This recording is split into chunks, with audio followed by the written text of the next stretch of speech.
35 ఏళ్ల తర్వాత వరంగల్ జిల్లాకి వరంగల్ లోక్సభ పరిధిలో ఒక మహిళకి అవకాశం వచ్చింది కాబట్టి ప్రజలలో వరంగల్ జిల్లాకు సంబంధించి మహిళా ఓటర్లు అత్యధికంగా ఉన్నారు. నేను గతంలో కూడా మహిళా సమస్యల పైననే ఎక్కువగా పనిచేసినాను కాబట్టి ఫస్ట్ ప్రయారిటీ నాది మహిళలకే ప్రాధాన్యత ఉంటుంది. అది వాళ్ళ విద్య కానీ ఆరోగ్యం గురించి కానీ ఏదైనా సరే. ఇంకొక విషయం ఏంటంటే ఇక్కడ ఉన్న మన పెండింగ్ ఇష్యూస్ ఏదైతే రైల్వే కోచ్ ఒకటి ఫ్యాక్టరీ తర్వాత మన రైల్వేని డివిజన్గా అప్గ్రేడ్ చేసుకోవడం కానీ లెదర్ పార్క్ కానీ ఇంకా అండర్ గ్రౌండ్ డ్రైనేజ్ సిస్టమ్ని పూర్తిగా నిర్మించడం కానీ ఇలాంటి ఫస్ట్ పెండింగ్ ఉన్న అంశాలపైన ఫస్ట్ నేను పోరాటం చేస్తాను.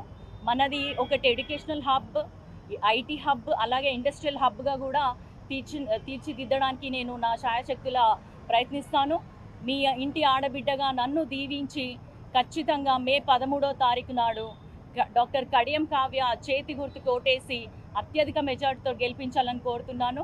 ఇతర పార్టీలు ఏవైతే ఉన్నాయో అవి చేసే అబద్ధపు హామీలు, రాజ్యాంగాన్ని తుడిచేస్తామనే ప్రచారాలు ఏవైతే ఉన్నాయో ప్రజలందరూ గమనించాలి. మన జీవితాలు బాగుపడాలంటే రాహుల్ గాంధీ గారు ప్రధానమంత్రి అయ్యే టైం ఆసన్నమైంది. మీరందరూ కూడా ఎట్లనైతే మొన్న అసెంబ్లీ ఎలక్షన్స్లో వన్ సైడ్ ఇచ్చేశారో, మెజారిటీ ఇచ్చి అందరినీ మన కాంగ్రెస్ ప్రభుత్వాన్ని ఏర్పాటు చేశారో అదేవిధంగా కేంద్రంలో కూడా కాంగ్రెస్ ప్రభుత్వాన్ని ఏర్పాటు చేసే దిశగా అందరూ ప్రయత్నించాలి, అందరూ సహకరించాలి. అలాగే రాహుల్ గాంధీ ప్రధానమంత్రి అయ్యి నేను వారి కింద పనిచేసే విధంగా ఒక ఎంపీగా నన్ను ఆశీర్వదించాలని ప్రతి ఒక్కరిని కూడా మనస్ఫూర్తిగా కోరుకుంటూ సెలవు తీసుకుంటున్నాను. జై కాంగ్రెస్.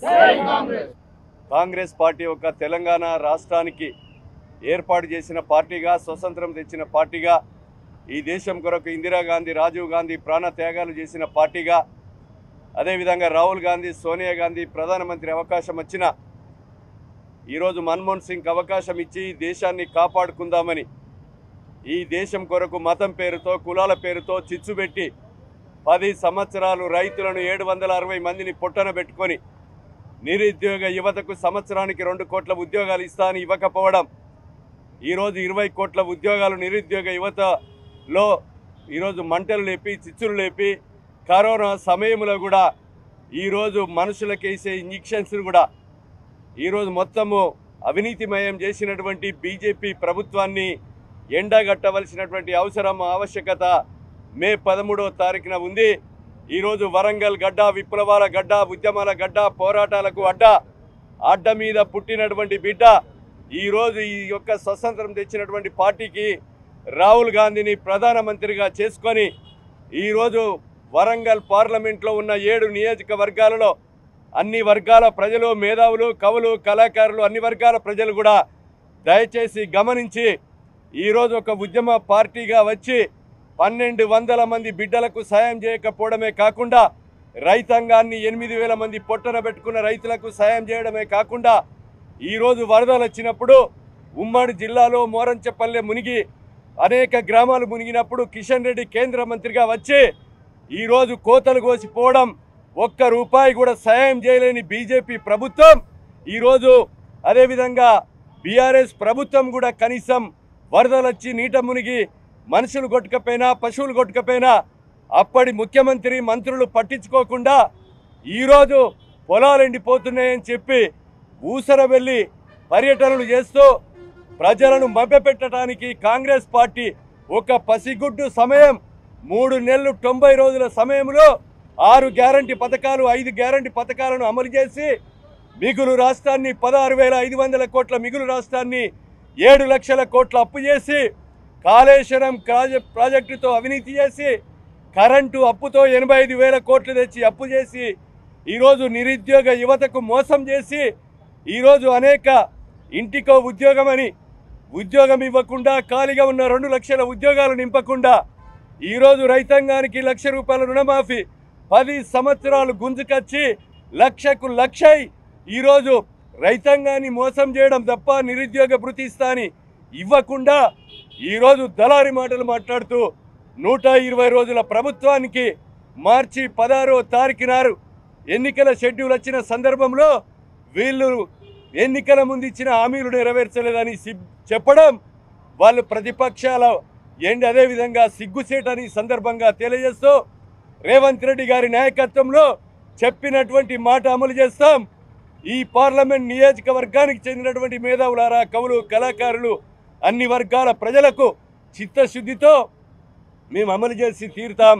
200 యూనిట్ల కరెంటును 0 బిల్లు వచ్చే విధంగా చేశాం. అదేవిధంగా 500కే వంట గ్యాస్ సిలిండర్ అందించాం.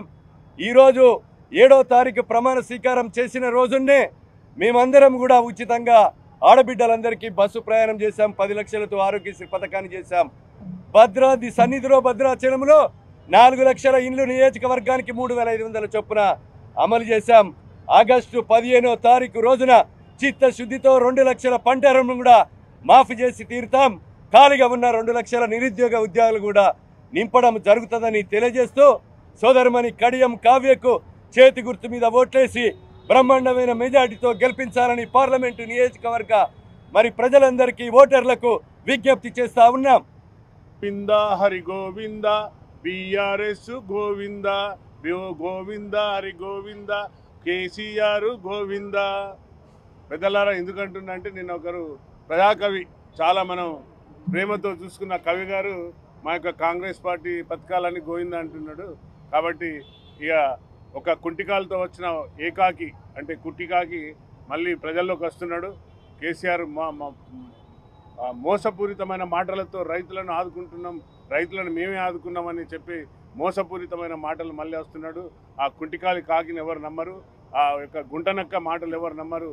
తప్పనిసరిగా మా యొక్క కాంగ్రెస్ ఏదైతే 5 న్యాయ సూత్రతో వస్తున్నదో తప్పనిసరిగా ఆ 5 న్యాయాలు ఈ యొక్క బడుగు బలహీన సంబంధ వర్గాలకు న్యాయం చేసే దిశగా కాంగ్రెస్ వెళ్తుంది తప్ప ఎవరిని కూడా మతము కులము వేరు చేసి పాలించేది కాంగ్రెస్ కాదు. ఇప్పుడు రాజ్యాంగం ఈ వేళలో చాలా ప్రమాదం ఉన్నది కాబట్టి ఇప్పుడే లీక్లు ఇస్తున్నాడు. ఒకడేమో ఏమంటున్నాడంటే రాజ్యాంగాన్ని 400 సీట్లు వస్తే రాజ్యాంగాన్ని మారుస్తాం అంటున్నాడు. ఇంకోడు అంబేద్కర్ భవనాలు కూలుస్తా అంటున్నాడు. ఇంకోడు అంబేద్కర్ స్టాచ్యూలు లేకుండా చేస్తాం, ఇంకోడు రిజర్వేషన్లు లేకుండా చేస్తాం అంటున్నాడు. కాబట్టి మేధావులారా, వరంగల్లో ఉన్న మేధావులారా అందరూ ఆలోచించండి. సంబంధ వర్గాలను కాపాడేది కాంగ్రెస్ ఒకటే. కాబట్టి ఐక్యతతో ఇప్పుడు వచ్చిన సోదరి డాక్టర్ విద్యావేత్త కడియం కావ్య గారిని మనం పెద్ద మెజారిటీతో గెలిపించాలి అని, అలాగే ఎవరైతే ఇక్కడ నుండి బీజేపీ నుండి వచ్చిన దొంగ గజ దొంగ అనే పేరుతో మీ మీడియా మిత్రులే ప్రింట్ చేసిండ్రు, మండలానికి ఒక గెస్ట్ హౌజులు ఫామ్ హౌజులు కట్టుకున్న నాయకుడు వస్తున్నాడు. ఈసారి వస్తే 7 కాన్స్టిట్యున్సీ అంటే 7 ఎక్కడైతే కాన్స్టిట్యున్సీలు ఉన్నాయో వాటిల్లో కూడా ప్రజలు జాగ్రత్తగా ఉండాలి. కాబట్టి ఆలోచించి నేను వరంగల్ నియోజకవర్గ ప్రజలందరినీ వేడుకుంటున్న మా యొక్క సోదరిని కడియం కావ్యను, డాక్టర్ కావ్యను అత్యంత మెజారిటీతో గెలిపించి చేతి గుర్తుకు ఓటేయాలని కోరుతూ మీ నాగరాజు. జై కాంగ్రెస్. కడియం కావ్య గారి నామినేషన్ సందర్భంగా శాసనసభ్యులం మరియు సాంబయ్య గారు ఇతరులు అందరం కూడా కలిసి నామినేషన్ వేయటం జరిగింది. మరి ఓటు అడిగే హక్కు కేవలం కాంగ్రెస్ పార్టీకి మాత్రమే ఉన్నదని చెప్పి ప్రజలు కూడా గమనించారు. ఎందుకంటే తెలంగాణ విభజన చట్టంలో పొందుపరిచినటువంటి ఏ సమస్యను కూడా పరిష్కరించలేని అసమర్థులు ఎవరైనా ఉన్నారు అంటే అది బీజేపీకి మద్దతు ఇచ్చినటువంటి బీఆర్ఎస్. ఈ 2 అసమర్థులు మరి తెలంగాణ విభజన చట్టంలో పొందుపరిచినటువంటి సమస్యల మీద ఎందుకు స్పందించలేదు? మరి అందులో ఉన్నాయి ముఖ్యంగా వరంగల్కు సంబంధించినయే. మరి వరంగల్ ఓటు ఏ ముఖం పెట్టుకొని ఇలా అడుగుతారో ప్రజలకు జవాబు చెప్పవలసిన అవసరం ఉన్నది. ఇవాళ కోచ్ ఫ్యాక్టరీయే కానివ్వండి, బయ్యారపు గనులే కానివ్వండి, ఆఖరికి ట్రైబల్ యూనివర్సిటీయే కానివ్వండి, వీటన్నిటిలో కూడా ఏ ఒక్కటి నెరవేర్చని అసమర్థులు. కాబట్టి మీకు ఓటు అడిగే హక్కు లేదు. ప్రజలకు, వరంగల్ జిల్లా ప్రజలకు క్షమాపణ చెప్పినాకనే మీరు ప్రజల ముందుకు రావాలని చెప్తున్నాను. మరి అదేవిధంగా ఇక బీఆర్ఎస్ అంటారా, దానికి దశ లేదు, దిశ లేదు, దాని దుకాణం బంద్ అయిపోయిందని ఇంతకుముందు చెప్పినట్టు. మరి వారికైతే వారు చేసిన పాపాల పుట్టాలు అంతా ఇంత కాదు, అతి దారుణమైన పాపాలు, వాటికి తప్పకుండా అనుభవిస్తారు, అది ఎటువంటి అనుమానం లేదు. కాబట్టి ఏదైనా ఇవన్నీ చేసిన పాపాలను మర్చిపోవాలంటే మరి పాకిస్తాన్ గుర్తు రావాలి, లేదంటే కాశ్మీర్ రావాలి, లేదంటే రాముని ముందు పెట్టాలి. అంటే ఇవన్నీ ముందు పెడితే పాపాలు కడిగేస్తారు, ప్రజలు మర్చిపోతారు అనుకుంటున్నారు. మిమ్మల్ని క్షమించారు.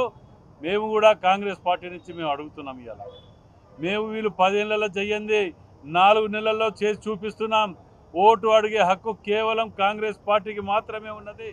మేము గతంలో కూడా చెప్పినాం, మేము చేసినవి 100 చెప్తాం, వారు చేసినవి 4 చెప్పమని ఇప్పుడు నేను చెప్పినవి తప్ప చెప్పే అర్హత లేదు, చెప్పే స్థితిలో కూడా లేరు వాళ్ళు.